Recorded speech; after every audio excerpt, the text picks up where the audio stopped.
कोणार्क, अपना शहर अपनी बातें।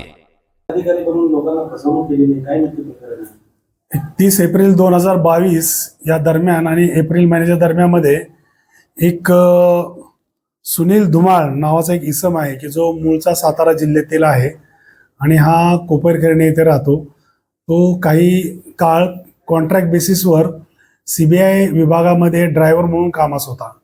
तर त्या संधीचा फायदा घेऊन त्यांनी ज्यावेळेस त्याचं तो टर्मिनेट झाला तिथून, म्हणजे जर कॉन्ट्रॅक्ट संपल्यानंतर तिथून ज्यावेळेस तो टर्मिनेट झाला त्यानंतर त्यांनी काही लोकांना मी CBIचा अधिकारी आहे असं सांगून फसवणूक करण्यास सुरू केले.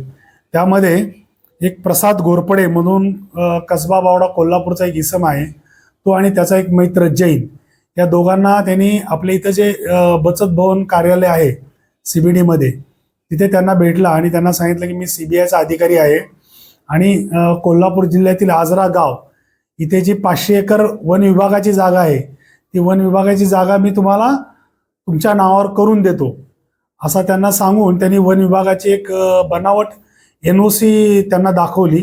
तसंच दिंडोशी कोर्टामधील एक त्यांनी त्या जमिनीच्या संदर्भातली एक ऑर्डर बनावट बनवली आणि ते 2 कागदपत्र त्यांना दाखवून त्यांचा विश्वास संपादन केला आणि त्यामध्ये जैन आणि घोरपडे यांच्याकडून जवळजवळ त्यांनी 80 लाखाची रक्कम घेतली आणि त्यांची फसवणूक केली.